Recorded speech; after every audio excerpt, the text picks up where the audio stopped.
Hey guys, Heather here from Tye-Dyed Iguana, and today we're going to talk a little bit about breeding bearded dragons and why it might not be the best idea for you.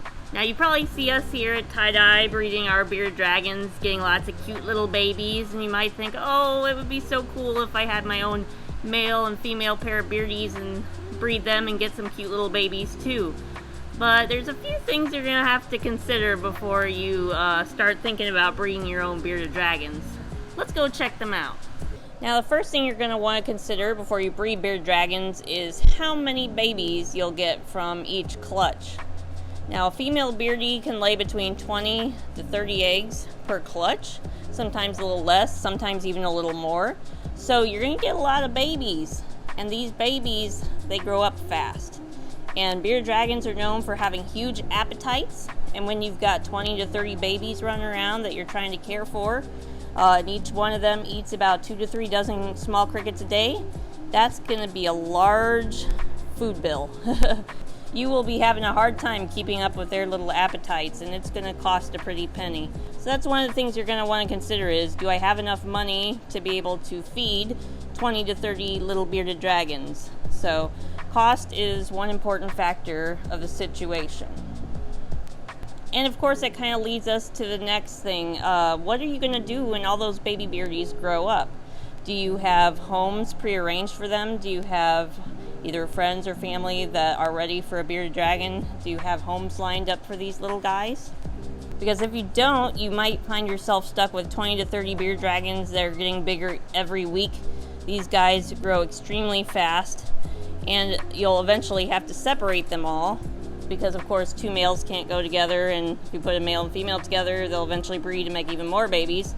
So that's basically 20 to 30 separate tanks that you're going to have for them.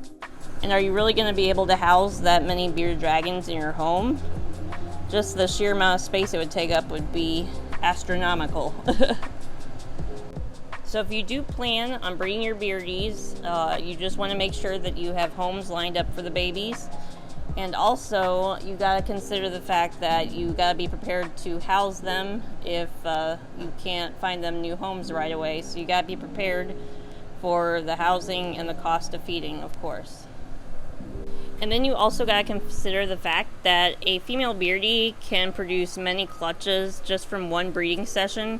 If she stays with a male and he breeds her, she can store sperm. So she can produce, like, we've had bearded dragons here that have produced like 1 clutch a month, so several clutches a year they can produce. So you just got to be prepared for that to happen. Another thing you need to consider, especially before breeding 2 leatherback bearded dragons, is the fact that 25% of their offspring will be silky or scaleless, kind of like our Freddy here. Now, scaleless beardies usually require tons of specialized care. Especially, you can see here she's in the process of shedding, and that is why they need such intensive care to take care of that skin. They have to be treated with frequent baths, soakings, and of course skin cream to keep that skin from drying out and them getting stuck shed. The question you want to ask yourself is, are you ready to take care of a beardie that requires that much care, that much specialized TLC, and do you have homes lined up with people that are prepared to do the same? So, especially before breeding leatherback beardies, morphs like that, you gotta be aware before you decide to breed them. So, Freddy wasn't produced by our beardies because we have normal scale bearded dragons, males, on hand to breed with our females. That way, we never get a chance of silkies.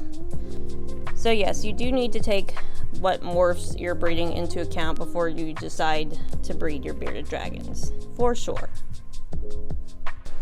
Alright, so say you decide to go ahead and breed your bearded dragons, you're ready to take on the responsibility of all those babies, you've got homes lined up, or you've got the money to take care of that many babies and feed them.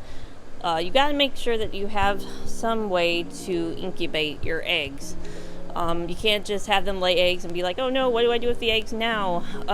You either need to buy your own incubator or build your own incubator. Or if you have a place like ours, we offer incubation services for our customers. So you got to make sure you have a way to actually hatch these eggs lined up before you decide to breed. got to do a little bit of research and everything into temperatures and how to build a proper incubator and all that good stuff. So you got to be prepared.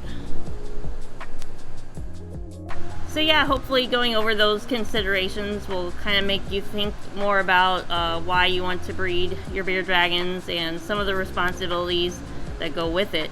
It can be a big responsibility having to take care of all the babies that will definitely come from breeding your bearded dragon, and that goes for all reptiles, snakes, and chameleons especially. They can have like 50 to 60 babies at a time.